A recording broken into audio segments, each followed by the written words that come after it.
Baik, kembali lagi saya Marianus Irif Manggau. Di sini saya akan menjelaskan lagi review saya tentang perdagangan intra-industri Indonesia di pasar dunia. Yang pertama saya akan menjelaskan pendahuluannya. Berdasarkan beberapa studi empiris mengenai perdagangan intra-industri, Greenway and Milner mengemukakan menjadi 3 kategori. Yang pertama, country specific, di mana intensitas perdagangan intra-industri untuk industri tertentu ditentukan oleh karakteristik mitra dagangnya. Yang kedua, industri spesifik, yaitu perdagangan intra-industri yang banyak dipengaruhi oleh permintaan spesifik dari komoditi atau industri dan karakteristik penawaran. Yang ketiga, policy based, yaitu intensitas perdagangan intra-industri dipengaruhi oleh faktor-faktor kelembagaan atau kebijakan. Penelitian ini akan lebih difokuskan untuk menguji hipotesis industri spesifik tentang perdagangan intra-industri di Indonesia.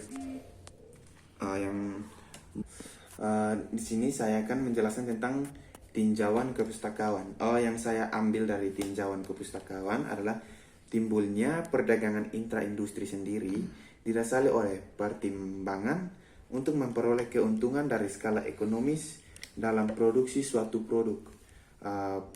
Persaingan yang mendorong masing-masing perusahaan di negara-negara industri untuk memproduksi hanya satu atau paling tidak sedikit macam atau corak produk yang sama, itu adalah untuk mempertahankan agar biaya per unit menjadi rendah dan perdagangan intraindustri terjadi ketika sebuah negara mengekspor maupun mengimpor produk yang klasifikasinya sama.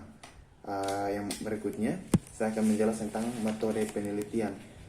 Saya ambil sedikit dari metode penelitian, yaitu penelitian ini menggunakan metode analisis deskriptif dan estimasi ekonometrik yang mencoba membuat penilaian secara umum mengenai perdagangan intraindustri di Indonesia serta faktor-faktor yang mempengaruhinya. Data yang digunakan dalam penelitian ini antara lain bersumber dari data ekspor dan impor Indonesia dan data statistik industri manufaktur Indonesia. Itu diambil dari Badan Pemusatan Statistik ya. Berikutnya saya akan masuk kepada pembahasan.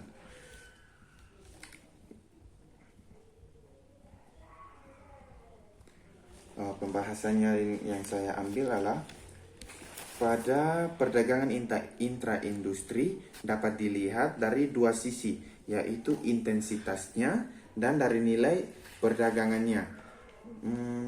Dalam penelitian ini untuk menentukan kriteria tinggi rendahnya indeks perdagangan intraindustri itu digunakan kriteria indeks yang dikembangkan oleh Krugman, yaitu indeks GL atau yang biasa kita kenal dengan Global Layet.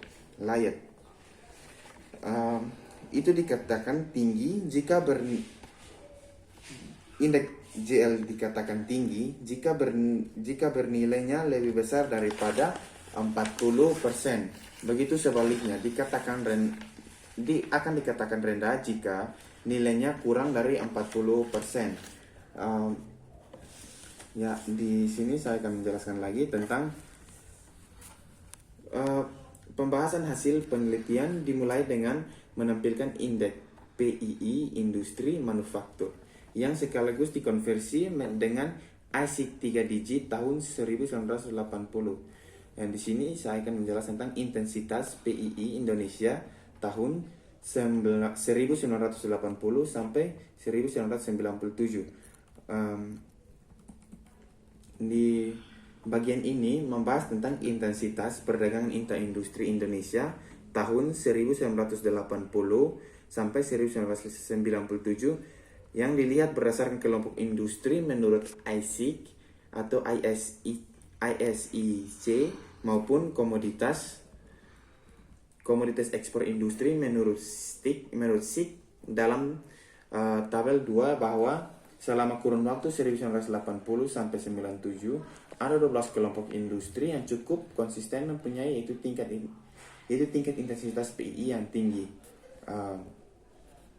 Dari ke-12 kelompok industri yang tadi yang di atas tersebut tampak bahwa jika dikategorikan ke dalam intensitas faktor perdagangan intra-industri, Indonesia di dunia selama kurun waktu 1980 sampai 1997 masih didominasi oleh sektor industri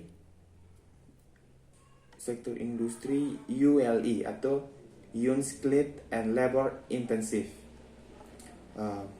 Baik, dalam analisis industri spesifik PII Indonesia tahun 1980 sampai 97, seperti yang tadi saya sebutkan bahwa perdagangan intraindustri atau PII dikelompokkan menjadi 12. Di sini saya mengambil 3 kategori, yaitu industri spesifik, policy based, and country specific.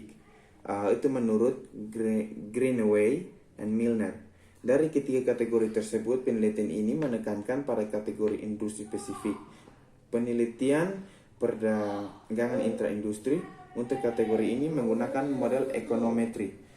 Estimasi Weighted Least Square atau WLS akan digunakan untuk model di atas dan dianalisis oleh Weighted and Regression untuk mengobati masalah heteroskedastisitas.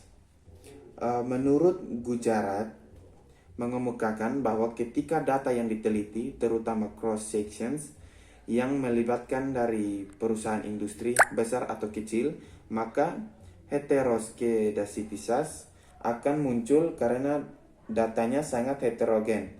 Oleh karena itu, penelitian ini meneliti data yang bersifat demikian, maka masalah heteroskedastisitas ini harus diobati. Untuk menghindari masalah heteroskedastisitas, maka model yang ditaksir menggunakan Weighted Least Square atau WLS regressions dengan variabel SE atau skala ekonomi suatu industri.